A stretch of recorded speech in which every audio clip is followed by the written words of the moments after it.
Welcome to WEEB-LY Reviews. I'm Matt. I'm Tyler, and today we're going to be doing our top 5 favorite anime that's either still releasing or currently coming out as of right now. Alright, so I'll start off with this. My number one, it's also my number one all time, and it is the greatest adventure ever written, and that is One Piece. When it comes to One Piece, I know we've talked about it a little bit before, but how do you feel about the new animation that they're releasing?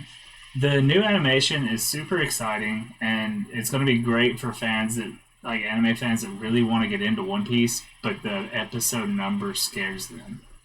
But me, I've been watching for so long, it's been like 15 years now, that I'm a purist. I love it how it is. I'm excited to see the new animation with Wit doing it. Yeah. That's going to be really cool. But, like, no matter what, at the end of the day, I'm a One Piece purist, and I'm going to watch it with every action shot and all the side stuff that people feel isn't needed. I think they actually released the episode count, like, for each arc. So the East Blue arc, the first one. Yeah, like gathering the crew. It's like 64 episodes in the original or something like that. Yeah. And the new animation is going to have like 24, I believe. See, to me, that just cuts out so much of the fun and the adventure. Half of the stuff we see in the East Blue is just the start of the adventure. Yeah, well, again, this anime is just to get new fans, though, so they can come around and be like, if they want more of that, we still have the original anime. That's the way I see it. Yeah, no, like I said, I think it's a great thing, and I can't wait to see how Wit does it and like actually animates everything. But I'm a purist at heart, and I'll always be a One Piece purist. That's fair. So I guess I'll jump into my number one spot now. It's Jujutsu Kaisen. I am a manga reader, and I really do think that with the way the series is going, it's just going to continue to grow in popularity. With the third season coming out next year, hoping they take their time on it and don't like rush the animators like they did this last season. Because if you check out the Blu-ray fight between Sukuna and Maharaga, it's almost a completely different fight. I can still never say that name. It is a pretty hard one. Alright, so my number two, and it has been my number two since I started watching it, that's Blue Lock. I think it is exciting. It just puts you in the mind of an athlete from the jump. And I think it's really awesome. See, whenever I first told you about that, I knew that would be something that you like, even though you're not really a soccer fan per se, like you don't keep up with like soccer in general. It's still got that like edge to it, like whenever you're actually on the court or on the field or something playing the game, it really puts you in that mindset. Yeah. Blue Lock definitely puts you in the mindset. It shows you kind of like the competitive fire, the difference between like a real athlete and just somebody playing a sport. And that is really awesome. Yeah. I guess for my second one, I will run with Vinland Saga.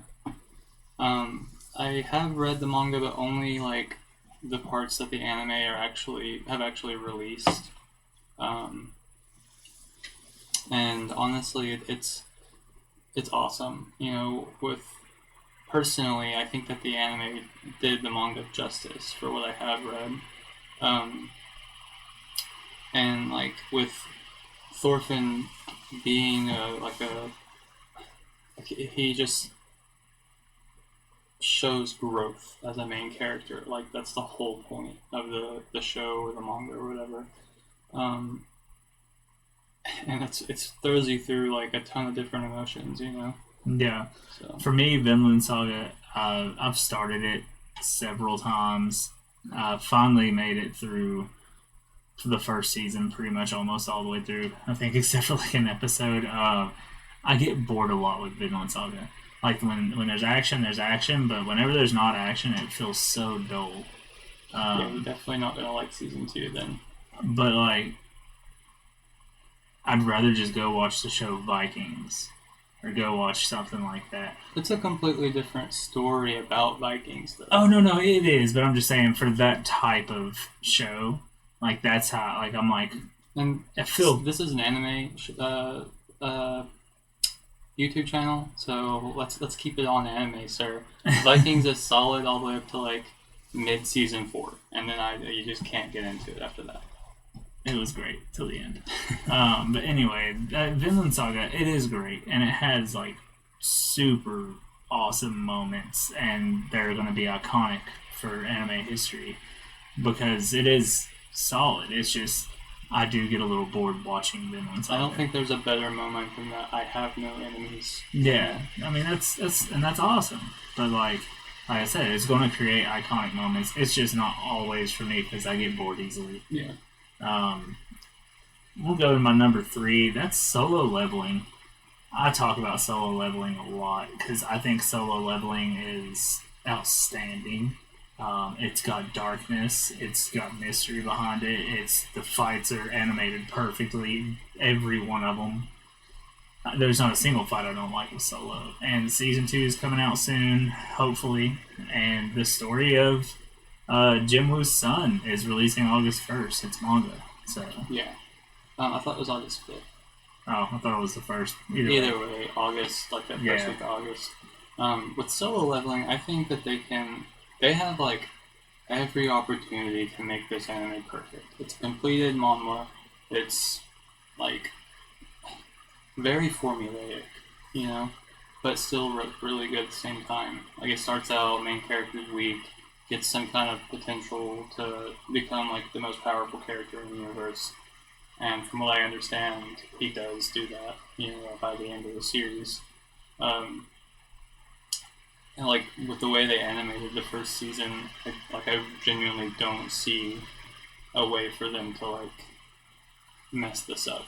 Essentially. Oh yeah, that animation was solid. They killed it. That Eagers fight, no matter what, is one of my top 5 anime fights I've ever seen. If I'm being completely honest, when it comes to Solo Leveling, I think my favorite fight was against the giant snake. Oh yeah, no, that was awesome. Because it really showed his struggle as a weak character, Yeah. Yeah, Eagers showed that too. Eagers went all out. Alright. What is your number 3? My number 3, we're gonna go with Hell's Paradise. Hell's Paradise. I was gonna put that on my list. I love Hell's Paradise, and I think Gabimaru... Yeah, my number 3, sorry. I think Gabimaru is by far one of the best, if not the best, new gen main character. That's Izagi. Disagree. But, I like that he's got a goal in mind from start to finish. Mm-hmm. Nothing really changes. And he's already, a complete, warrior. All he does is learn more about the power system. He's already, one of the strongest there. He's just got to figure it out. Yeah. The way I love that. I don't like the whole idea of every anime having the weak character become the strongest. Some do it right, but it doesn't need to be with every show, Oh yeah, and Gabimaru, I mean, that's Murder God at this point. Dude goes hard. Yeah, he's crazy. All right, so my number 4 is a longtime favorite of mine, Nostalgia. It's releasing the 100 Years Quest. That's Fairy Tail. I just get super excited watching Fairy Tail. It's just fun, the friendship of it, and it's the same kind of thing that people get from OG Naruto, the friendship, the camaraderie. But Fairy Tail, I'm a sucker for magic power systems, and I think Fairy Tail does it so well. I agree. I think Fairy Tail has a really cool power system. It's not too complicated. It's not too simple. It's there. The only thing I wish Fairy Tail had was a little bit more darkness to it. It's just so lighthearted.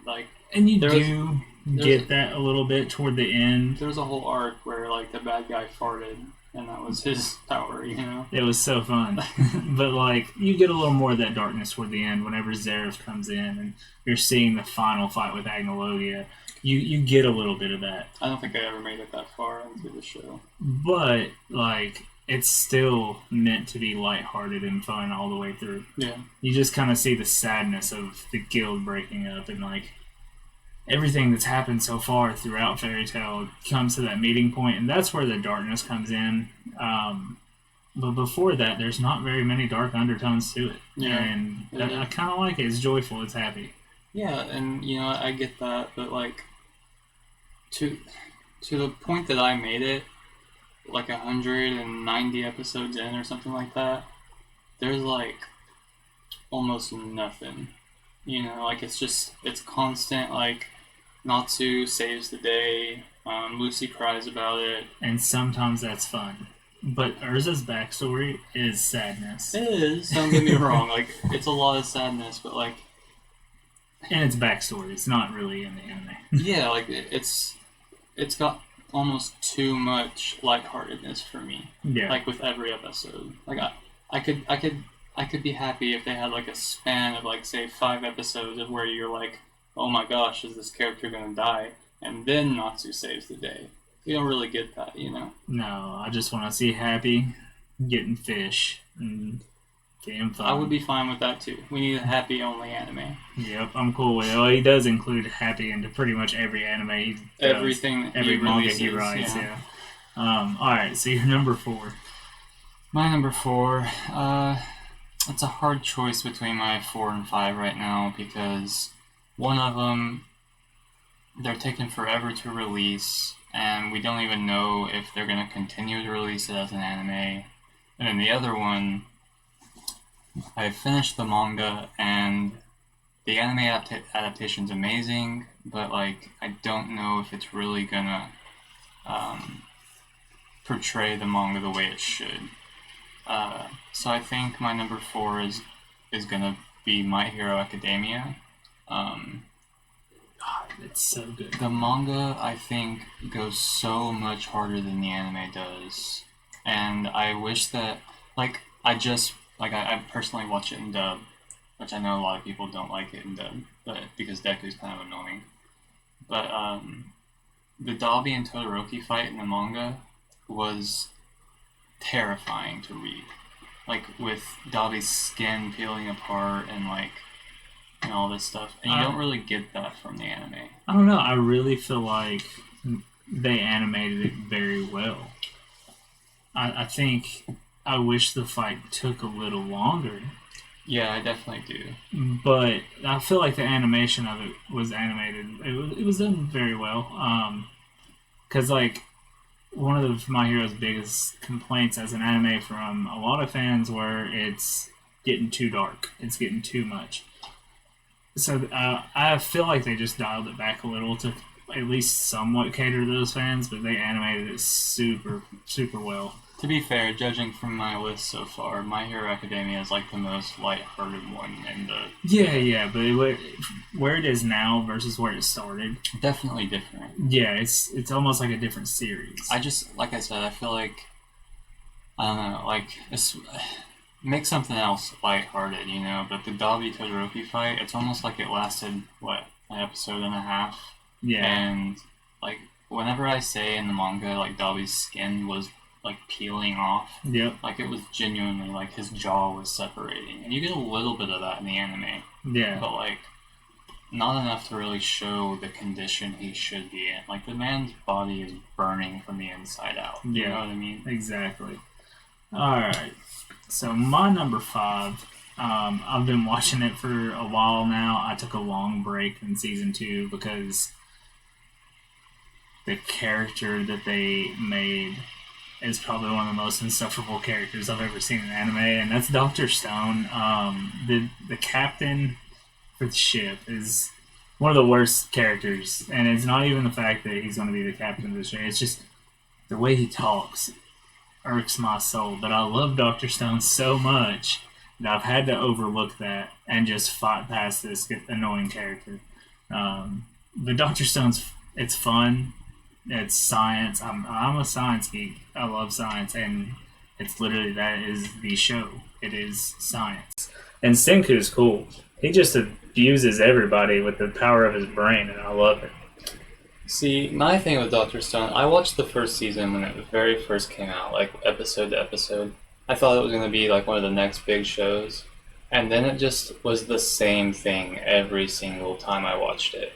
Like, Senku's the smartest, he gets something fixed, something bad happens, he gets something fixed, something bad happens. Senku, the thing about Senku is like, he always has a plan in his head for every instance. So, like, when something bad happens, he's probably already anticipated that bad thing happening. So I understand that, but like, and I think it's fun though. I like the science of it. It makes it fun and it's cool. That's really all it is. With going to, well, what's coming up, it's spoiler if you haven't watched it, going to the United States from Japan. That's the goal during season 2, is to build the ship, have a captain, go to the United States, to the ground zero of everybody turning to stone. So that happened in the United States then? That's yeah, ground zero is the United States. So, like, that's the goal. I don't know. I mean, I wish there was a little more, like, struggle, I guess. I feel like that's coming. Yeah.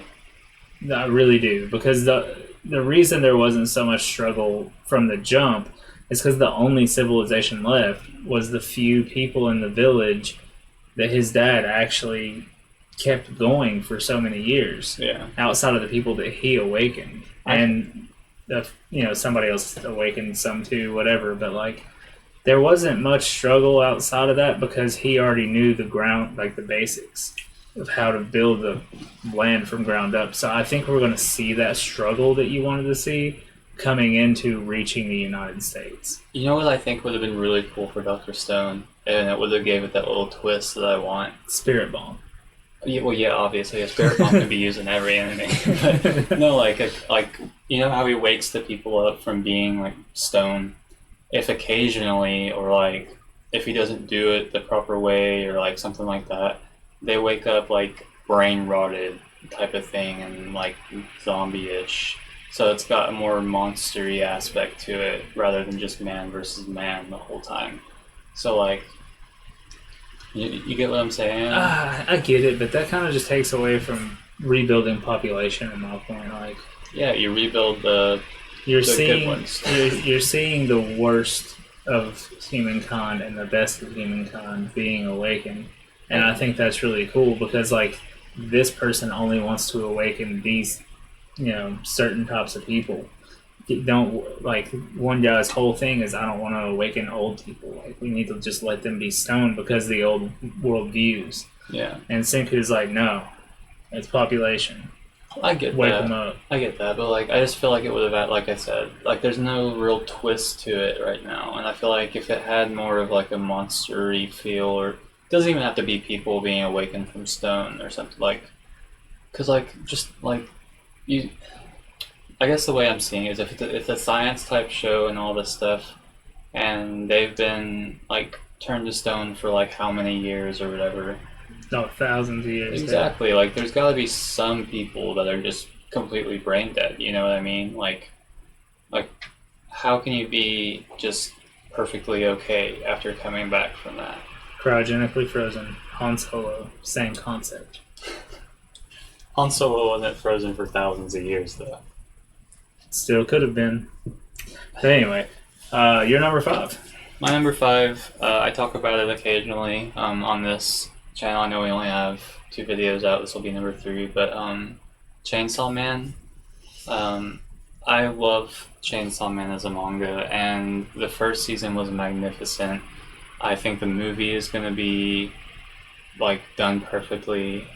The only thing is like from where it wasn't a very popular show in Japan, I don't know if they're even going to keep animating it. Like, we got the announcement for the movie like 4 or 5 months ago now, and they haven't said a single thing about it since.